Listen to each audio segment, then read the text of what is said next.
एक गांव का रिपोर्ट कार्ड भी अब एआई और डेटा से बनेगा। इंडिया की इकोनॉमी अभी भी दुनिया की फास्टेस्ट ग्रोइंग इकोनॉमी में बनी हुई है, लेकिन साथ साथ एक नया चैलेंज भी आ रहा है, यूथ पॉपुलेशन का नहीं बल्कि एजिंग पॉपुलेशन का। और इन सब के बीच वेदर डिपार्टमेंट ने वार्निंग जारी करी वीक मॉनसून की। चलिए आसान भाषा में समझते हैं।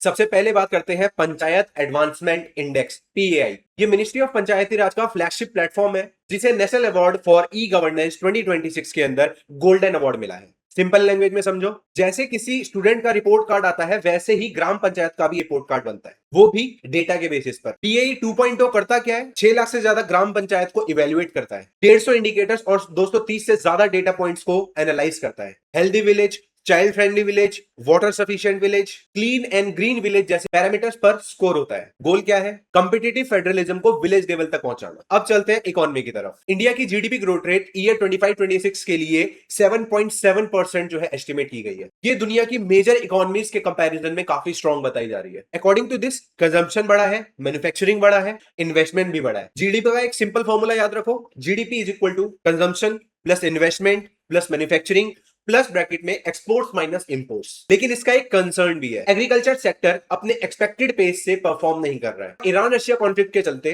एनर्जी प्राइसेस बढ़ रहे हैं, तो इकोनॉमी पर प्रेशर आ रहा है। यानी पिक्चर पॉजिटिव है, लेकिन सामने चैलेंजेस भी बहुत है। अब चलते हैं एक बहुत ही इंपॉर्टेंट स्टोरी पर। गवर्नमेंट ने डेमोग्राफिक चेंज पर एक हाई लेवल कमेटी बनाई है। नॉर्मली जब पॉपुलेशन की बात होती है तो हम सिर्फ पॉपुलेशन एक्सप्लोजन के बारे में सोचते हैं, लेकिन इंडिया की स्टोरी बदल रही है। नेशनल टोटल फर्टिलिटी रेट 2.0 तक आ चुका है, जिसकी रिप्लेसमेंट वैल्यू 2.1 है। मतलब फ्यूचर में चैलेंज जॉब्स का नहीं, एजिंग पॉपुलेशन का भी हो सकता है। ये committee illegal migration, border district और डेमोग्राफिक शिफ्ट्स को स्टडी करेगी। अगर कॉन्स्टिट्यूशनल एंगल देखें तो आर्टिकल नंबर 355 में यूनियन गवर्नमेंट को ड्यूटी देता है कि स्टेट्स को एक्सटर्नल एग्रेशन और इंटरनल डिस्टर्बेंस से प्रोटेक्ट करे। अब आते हैं उस खबर पर जो डायरेक्टली इंडिया के घरों की प्लेट, आपके खाने की प्लेट से जुड़ी हुई है। आईएमडी ने वार्निंग दी है कि इस बार साउथ वेस्ट मानसून डेफिसिट हो सकता है। एक्सपेक्टेड रेनफॉल सिर्फ 90% of the long duration average रह सकता है और 60% प्रोबेबिलिटी है डेफिशिएंट मानसून की। तो यह प्रॉब्लम सिर्फ कम बारिश की नहीं है, बल्कि रेनफॉल डिस्ट्रीब्यूशन की है। कभी फ्लड,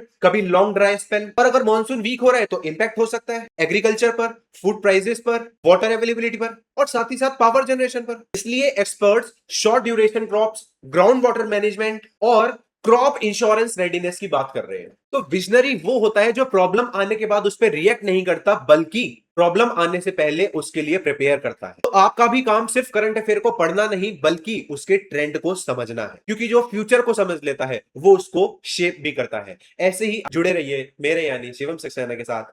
जय हिंद एवरीवन।